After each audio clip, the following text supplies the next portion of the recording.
Okay, good morning, YouTubers. Today is Thursday, July 16th, maybe 7:58 a.m. And it's my first full ride on the Monarc Marker. Sorry about these cables. I just took the phone mount off of my XPeak 2.0 and mounted it on here. I probably could mount it a little bit higher, but for right now, that seems to work. I have a new phone mount coming. I like this phone mount. Maybe I'll link it below. It's nothing fancy. I think it's like 15 bucks on Amazon, but it works well. And but this bike, been on it now for a few miles, and there's some things I like, some things that could be improved, or maybe it's just the actual setting in there that I need to mess with. But I'll tell you, right now, this bike has something that's very noticeable is the power band on it. When you put it on Boost, which is pedal assist 5, I guess they do names here, Breeze, Boost. I don't exactly know the names. The way I do pedal assist, I actually count. I don't even look. I just hit the down button 6 or 7 times to make sure I'm at 0 and then count up. But Boost mode is kind of weird. Now there's a setting in there that you can tweak the motor to how you want it to be, and I'm on the torque sensor, not the cadence sensor. But Boost is just raw power. I mean, it gives you power. You pedal just even a little bit and the thing wants to take off on you, almost to the point where you need to hang on. Like, that's how much power this thing gives you. It really puts you back in your seat, at least compared to the XPeak. I know there's other bikes out there that probably have different capabilities, but I'm just comparing a Class 3, unlocked to Class 3 Monarc Marker to what I've been riding around now for a few months is the XPeak. Now you may hear some random noises. I put a seat on here. I put the seat off my XPeak on here. It looks like it may need a little bit of oil or something. I could hear it. So disregard that noise. I am on the purple pedal assist right now, which is 3. A little bunny running by. But what I do like about this bike so far, the brakes are great. I think I need to unmount the rear tire and mount it properly. I think it's got a little pinch in the tire. It has a little bit of a hobble when I ride, but that's to be expected. That's probably something that I should have checked early on.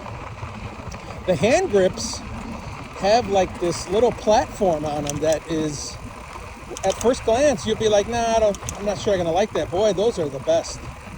You really tend to use them. The XPeak has a little bit of a bump on the, like, kind of where your palm is, but these have a really pronounced palm rest, and that's fantastic. That's fantastic.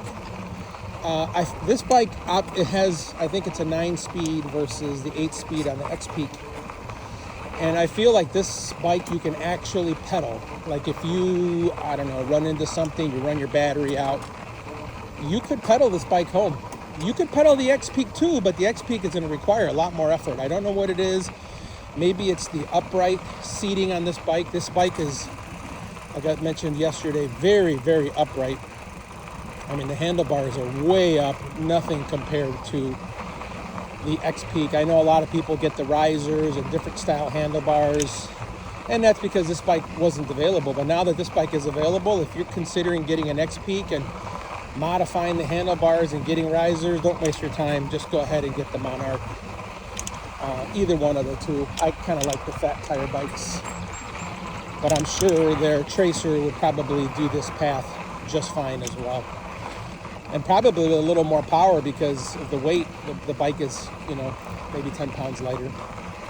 Thinner tires, just less going on. The steering on this bike is a little different than the XPeak. I feel like this steering is a little, like, it wants to correct itself all the time. So if you make, a turn, it wants to go back to facing forward. So there's a little bit of a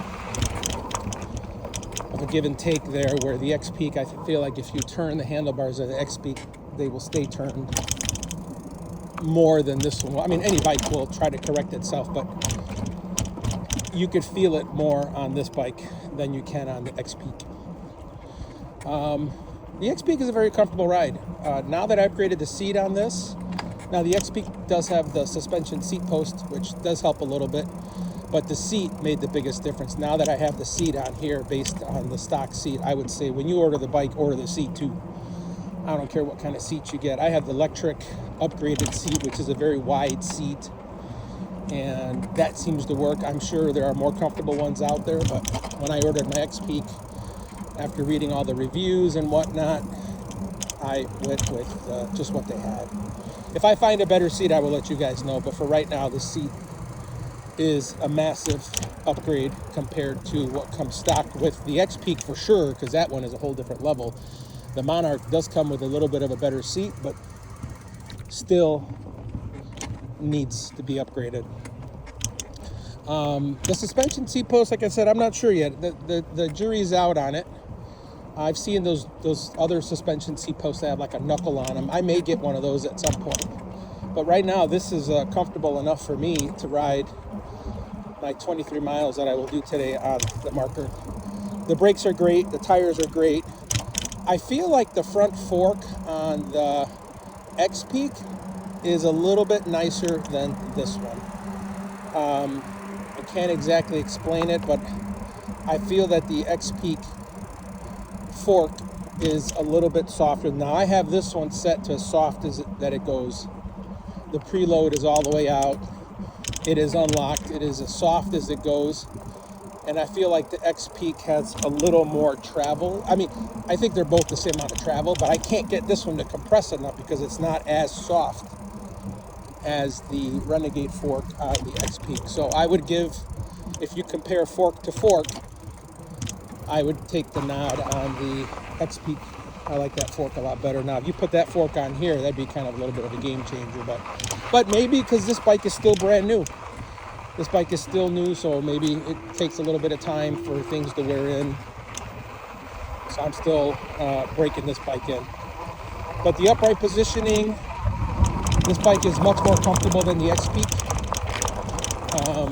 You know, if you want to have the upright positioning kind of riding style, if you like the mountain bike style, I know some people are really concerned of how they look on a bike, whether they want to look like a biker on a XPeak, it looks like a traditional mountain bike, or this one, which looks more like a traditional cruiser, but it is a mountain bike style, and I think this one is just as capable as the XPeak. So, hang on a second here, let me just cross the street. But very capable bike. The screen is very nice. I could see the screen that I said yesterday, they disable the touch when you're riding. It's fine. I haven't needed to actually touch the screen much at all while I'm riding. I just have it set. And I mentioned earlier that the boost down here is pretty significant when you put it on the high mode, and even just a slight pedal, this thing wants to slip out from under you. I think you can configure that. There is a motor tuning, and I have the bike set to all the defaults, so you can probably configure the motor tuning so it doesn't give you that much of a boost. It almost feels like it's in cadence mode a little bit, or it's like toggling cadence on and off versus being in torque sensor. And I know that it's in torque sensor. I triple checked the setting because it felt so jerky.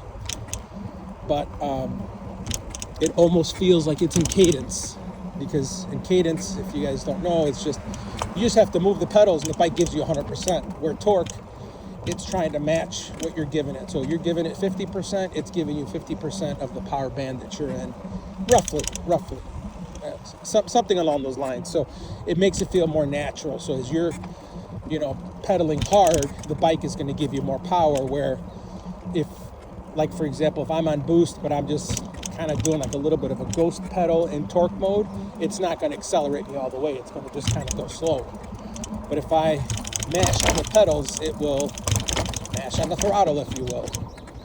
But so this bike feels a little bit lighter than the XPeak, because of the upright positioning, I don't have all the weight on my arms. On the XPeak, after a nice 20 to 30 mile ride, I don't know, my left arm feels it worse than my right arm. But when I reach up to adjust my AirPod on my left ear, I could feel my arm is a little bit sore on the XPeak. So far, I've adjusted my AirPods maybe once or twice on it. Nothing so far, but it is early on in the ride. So, as I said, it could also be the suspension seat post that's making this ride feel just a little bit more harsher than the XPeak.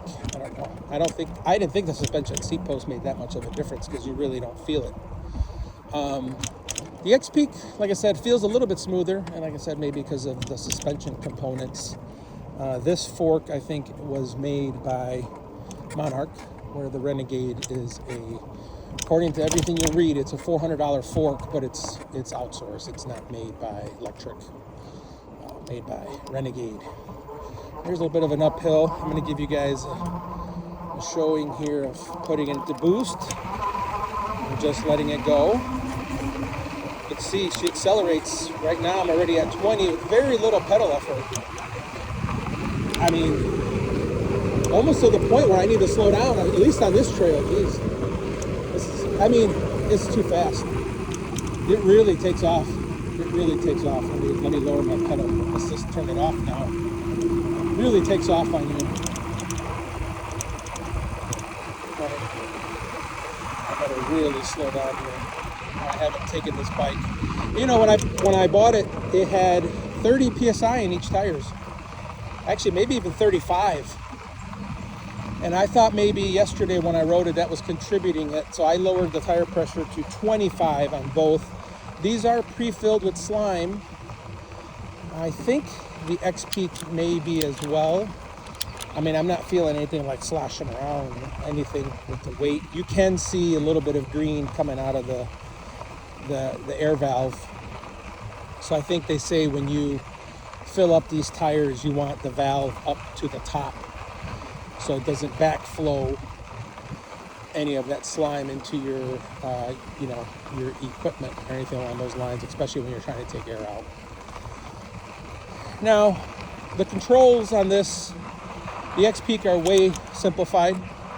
You know, you've got just the power button, pedal assist plus and minus, and not much else going on that I can think of. This has a much fancier cockpit here. You've got signal light buttons, which I find myself on occasion accidentally bumping into because I'm the kind of rider that's constantly shifting gears, constantly changing pedal assist to meet the trail that I'm on, because I'm primarily focused on trying to pedal. So I want to pedal most of the time, but I need that power to get me up and down some of these inclines.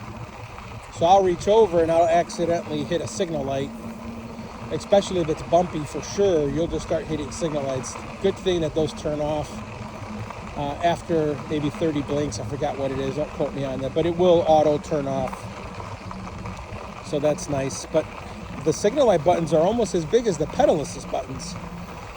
And so your thumb kind of will naturally gravitate to the larger button, which would be, in this case, the left turn signal is a large button. The headlight on this is, I think, much nicer than the XPeak. It is smaller, but it is brighter. And the XPeak just has that giant headlight that's not really that bright, but it's giant. It is a big, physically sized headlight. This is more in line of, like a high-powered flashlight on the front. And I did have to adjust the handlebars a little bit forward. I think stock, they come a little bit closer to you, so your arms are a little bit more tucked in, and I like mine a little bit more natural. But so that is what's nice about this bike, is you have the capability of adjusting the handlebars back and forward based on your comfort level and how you want to ride. The XPeak has very little play. I mean, it's almost like a straight bar going across. Very little options as far as adjustment. So that's another plus on the BMX style handlebars on this bike. So right now I am in the yellow, which is Power Assist 2. I did send some feedback to Monarch because everybody's used to pedal assist 1 through 5 or whatever, but a number-based system. Here, they do colors and text, and you have an option to turn off the text or the color, but you really can't even read the text.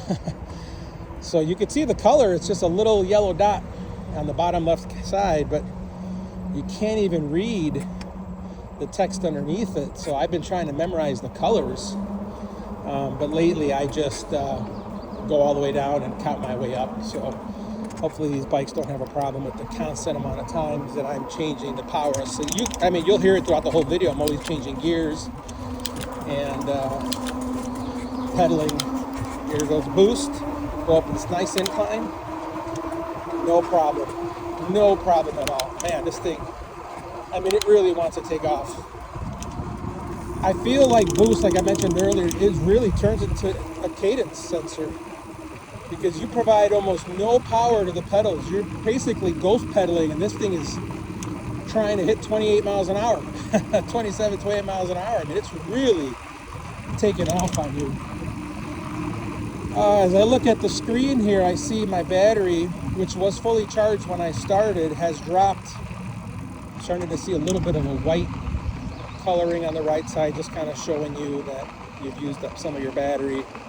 So let me check my voltage here, and I'm at 53. So the battery sensor on here may be a little more sensitive than the XPeak, which I think is a good thing. I think everybody wants to know where they're at so they don't get that range anxiety.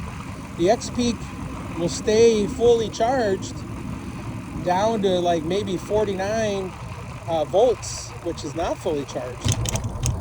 And then all of a sudden it has a sudden drop off. This one appears to be a little bit more of a gradual, but 53 volts is really practically fully charged on this bike. And like I said, I pedal more. So far this bike, I really like it. Like I said, it's very upright, very smooth on the trails. Some feedback to XPeak to Monarch is to, if you want to do the coloring and the numbering thing, that's fine, or the color and the name thing, but it'd be nice to have a number to know what pedal assist you're on. Some people really don't care. They just hit the button until they get what they need out of the bike, and they just keep going. They don't even recognize what pedal assist they're on. I'm a little more tuned in, but I'm assuming after a few rides I will learn the colors, if anything, if I can't see the text. I would need glasses on. The speedometer is easy to read. I can see very easily that I'm going 12.8 miles an hour right now. The battery has a percentage on there. I cannot read that, but I can see that it's green and it has a little bit of a white thing on there. It does move kind of fast compared, I'm used to the XPeak that just stays fully charged almost your entire ride. I get home and I'm still fully charged. I'm down to 7 miles an hour now. I wasn't paying attention. We put it into boost here to take off. There we go. The motor sound on here is the same as the XPeak, I would say. I wouldn't say it's any quieter. It has like that gurgling sound. You guys can probably hear it on the video. They all have the same exact sound, and you really only hear it when it's really working hard. Otherwise, you won't hear it. Because I do pedal assist so often, my thumb hangs over the pedal assist. So when I start hitting bumps, my finger will accidentally push the buttons, which I don't get that on the XPeak, but this one I do, because these buttons may be a little more sensitive. The signal light in the back, really hard to see for somebody following you. Very hard to see. It may be more pronounced at night. The brake light can be seen, so that is something that I had my wife followed me yesterday, and she said she could see the brake light very easily when I hit the brake, so that's a good thing. But you cannot see the turn signal very easily, which, whatever. The fact that it has something is better than nothing. Overall, if you asked me which bike I were to get between the Monarch and the XPeak, that's a tough call, to be honest. That is a tough call. I would say it's based on your riding style. This bike does feel more premium. It does feel more premium, but you are more upright. And I mentioned it in one of my previous videos that this is like the Acura and the XPeak is like the Honda. So some Hondas can do everything you need it to do. You don't have to pay the premium price, even though I don't think this one is much more expensive. It does come with an extra battery. The XPeak does not come with an extra battery. So I think price-wise, they are probably pretty similar, at least during all these sales. Maybe a few more $100 for this, but when you're at that price range, I'm not sure that makes a big difference. I guess if you like the upright riding style, don't waste your time. Get this bike or something else. The XPeak is not upright, but it's not uncomfortable. It is more like a mountain bike style, but there are times where I find myself even holding on to the XPeak's grips with just my fingertips, just so I can sit back a little bit, give my back and my arms a little bit of a break. So comfort-wise, at least as far as riding position, the Monarch takes it. Power, the Monarch takes it. The Monarch is a much bigger bike, and I don't know if it's because the handlebars are so much higher, but I feel like even the neck on the bike is further away from my knees than the XPeak. The XPeak, which I thought was a huge bike when that thing first showed up, but when you put this thing next to the XPeak, this thing is a very big bike. This thing is massive. This thing is a very large bike, and I think mainly because the handlebars are up so high, it gives you the illusion that it's a bigger bike. Weight-wise, I think it's pretty similar. But this just is a physically larger bike. I think it's taller. May even be longer because I mentioned that the neck is further away. So I am hearing some sounds on this bike. I'm not exactly sure what they are yet. And like I said, I haven't really done a fine-tune adjustment. You probably heard a little bit of a sound there. This bike is louder than the XPeak. And what I mean by louder is that, you know, when you backspin your pedals, you can hear like that right there. That little clicking sound, which is, you know, inherent to bikes with gears. But this one is louder than the XPeak. So if that noise bothers you, which really shouldn't because all bikes do it, this one is louder than the XPeak. Just a little louder. Not a big deal. Nothing that's going to change anything about your ride.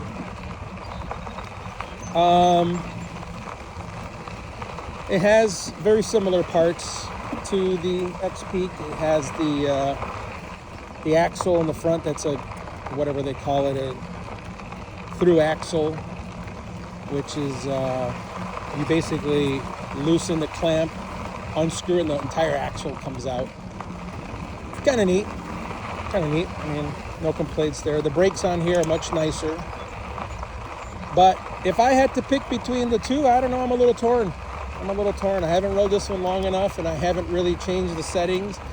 The XPeak, the power delivery on the XPeak to me seems a little bit smoother. But that's because I've been riding it longer, possibly. And there are no settings on the XPeak. You get what you get. This one, the power delivery is a little jerky when you go into boost mode, but there is a setting that I think you could tune that down. So the power delivery on this is a little bit jerky, even to the point where when you're on boost and you're going down a hill, you're not even pedaling, but you're hitting bumps. I feel like it's giving you little boosts in power. You can see the gauge move on you, even though you haven't moved the pedals.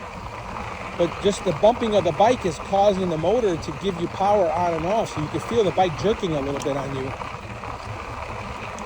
And I mean, whatever. When you're in boost mode, you want full power. I'm not concerned about the power at all. I'll take a double boost. Give me all the power you got. So, but you will feel it. You will feel it even when you're just cruising down hills and you have it on boost. Just the bumps on the road appear to trigger the torque sensor a little bit, and the bike just gives you a little power. It's a little jerky. I'll see if I can give you guys a demonstration of that. I don't have anything right now, but maybe later on in the video or a different video. So far I'm probably 8 miles in to this ride and no issues at all. I mean, I don't think my handlebars are completely straight, so I may pull over somewhere and fix that. When I get home, I am going to look at the rear tire to make sure it's fully seated. So I'm going to take some air out of it, seat it, and put it back on. I think that's just something everybody should do, but it's easy to overlook because you're excited to get your bike built and out on the road. I did have a little bit of a problem with the shipping carton, but I think I had the same with Lectric. These are giant boxes, and I don't expect the FedEx guy to handle them very easily. They just toss them around. But my through axle in the front took a little bit of a bump. There's some scrapes on it, and the opposite side of the through axle has a screw-in adapter that has a set screw, and my adapter had fallen out. It actually broke and fell out, but I was able to pull out the set screw with my own tools, because it's not something you're supposed to do, and turn the piece to a non-broken piece, put it back in. Monarch said they would send me out new parts if I wanted to. I was on the phone with them. I don't think they anticipated that kind of problem, but no problem at all right now. I may or may not call them back depending on what's going on, but so far this bike does not seem to have a problem by me just turning that little piece, putting it back in, setting the set screw. I don't know when I'll take the front tire off again, so I don't know if that's going to be a problem. But yeah, so far so good. The kickstand on this physically looks like the same one on the XPeak, but this one either has an upgraded spring or it's a newer model, because my XPeak kickstand, you've probably seen one of my shorts, I had to modify because the thing bounced around like crazy. This one does not bounce around. This one has a much higher tensioning spring, even though it physically looks like the same kickstand. So either they've modified it, or I may have had a bad kickstand anyway, so I may need to contact Lectric for a replacement kickstand, because both bikes are still under warranty. Oh, that's another thing too. This bike has a 5-year warranty. So that's another reason why I don't care too much about the problem I had with the front tire, because I can call Monarch back a year or two from now, and I'm assuming they'll have no problem changing that part out. I did call them right when I was unboxing to tell them about the problem, so I'm hoping that they documented it. I've got some email exchanges with them, so if they came back and said, oh, it's something that may have happened to you, I'd be like, no. It's a pre-existing problem that I documented. I just don't take off my front tire enough to worry about it. But if I do, and it becomes a problem, I'm sure they will honor it. Lectric has been amazing with any kind of issue that I've called them. And when I called Monarch, they answered right away. Lectric, you get some hold times. I mean, it's a much larger company, much more people calling them. But you get some pretty significant hold times, 20, 30 minutes. Monarch, now I know that their bikes just started shipping. I'm probably one of the early ones. I did pre-order. They answered right away. They also sent me an email yesterday. The app is not available till sometime in, I think they said September, along with the smart helmet. So this bike, when purchased on pre-order, and it looks like it's not even a pre-order, maybe early order, because they still are offering the free helmet. They offer you a free smart helmet that has speakers and all kinds of things on it. But that one, the helmets aren't going to ship till September, so they must have had a problem with the manufacturer or something like that. And the app will not be available till later this year either. So I'm not sure exactly what you're going to get from the app. Maybe over-the-air updates. You know, it'd be nice if they made the screen, some of the things a little bit larger. There's a lot of real estate on this screen. Even though it's advertised as a 3.5-inch screen, and you'll see it kind of small, but there's a lot of extra real estate that if they needed to do something on there, they could easily make everything larger. Or it'd be nice if they had a zoom mode offered for us folks that need to wear cheaters, but only for the small things. The speed limit I can see fine, the color I can see fine, but it'd be nice if they offered a zoom mode, kind of like your iPhone does. Well, that's it for today, guys. I'm going to continue this ride.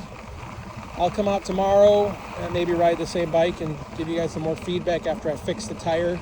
Like I said, it just needs to be the air taken out of it and repositioned a little bit. No problem. That's very common on any bike, especially on fat tire bikes. There's just so much tire there. But if you like the Monarch and you like the upright riding style, I would say order it.